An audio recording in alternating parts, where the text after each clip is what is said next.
गरुड़ पुराण के अनुसार जानते हैं किस घर में बेटियां नहीं होती है, कैसे होता है लक्ष्मी का जन्म।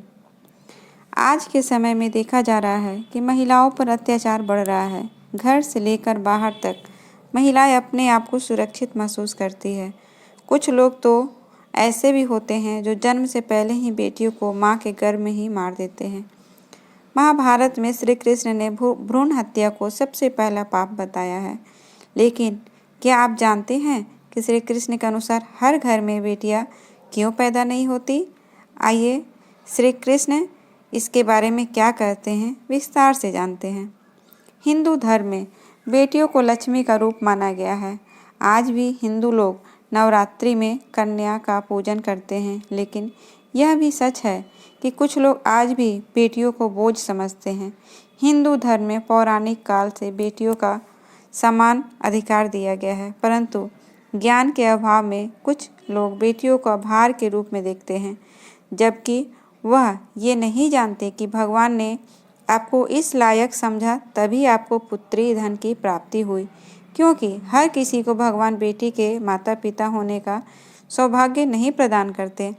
चलिए जानते हैं भगवान कैसे घरों को बेटियों के जन्म के लिए चुनते हैं। गरुड़ पुराण में एक कथा का वर्णन मिलता है। इस कथा में श्री कृष्ण बताते हैं कि बेटियां किन घरों में पैदा होती है। कथा के अनुसार एक दिन अर्जुन और श्री कृष्ण बैठे हुए थे। दोनों जन्म मरण की बातें कर रहे थे। उसी दौरान अर्जुन ने श्री कृष्ण से सवाल किया कि माधव, किन कर्मों के कारण किसी भी माता पिता को कन्या रत्न की प्राप्ति होती है? यानी कैसे घरों को भगवान बेटियों के जन्म के लिए चुनते हैं? तभी श्री कृष्ण मुस्कुराते हुए कहते हैं, पार्थ, अचानक आज ये प्रश्न तुम्हारे मन में कैसे आया? अर्जुन कहते हैं, नारायण, मैं सोच रहा था कि आखिर बेटियां लक्ष्मी होती है और माता लक्ष्मी तो हर किसी के घर आती नहीं, इसलिए मैंने आपसे यह प्रश्न किया है। फिर श्री कृष्ण बोले, अर्जुन, अगर किसी के घर पुत्र का जन्म होता है तो वह उसका भाग्य है, लेकिन अगर किसी के घर पुत्री का जन्म होता है तो वह उसके लिए सौभाग्य की बात है। बेटे अगर भाग्य से मिलते हैं तो बेटियां सौभाग्य वालों को ही मिलती है।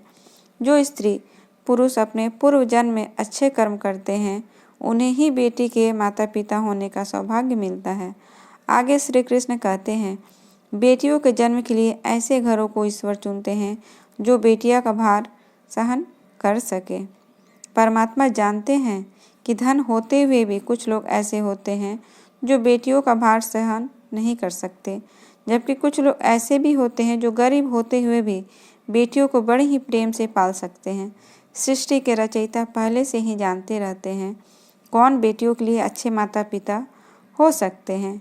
श्री कृष्ण अर्जुन से आगे कहते हैं, पार्थ, वह बेटियां ही है जो इस सृष्टि को चलाती है। जिस दिन इस सृष्टि में बेटियों का जन्म लेना बंद हो जाएगा, उस दिन से ये सृष्टि रुक जाएगी। फिर कुछ ही दिनों में इस सृष्टि का विनाश हो जाएगा। वह बेटियां ही है जो पुत्री के रूप में माता पिता को सबसे ज़्यादा प्यार देती है। फिर जब वह शादी के बाद ससुराल जाती है तो वह बहू और पत्नी के रूप में अपना प्रेम बांटती है। उसके बाद जब वह माँ बनती है तो अपने बच्चे पर सर्वस्व लुटा देती है। बेटा तो कुल चलाता है, लेकिन बेटियां तो 2 कुलों का नाम रोशन करती है।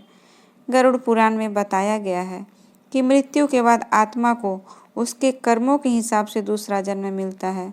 जो लोग मृत्यु के समय भी महिलाओं के बारे में ही सोचते रहते हैं, उनका अगला जन्म स्त्री योनि में होता है। इतना ही नहीं, यदि कोई पुरुष मनुष्य जीवन में स्त्रियों को सताता है या परेशान करता है तो वो अगले जन्म में स्त्री बनता है।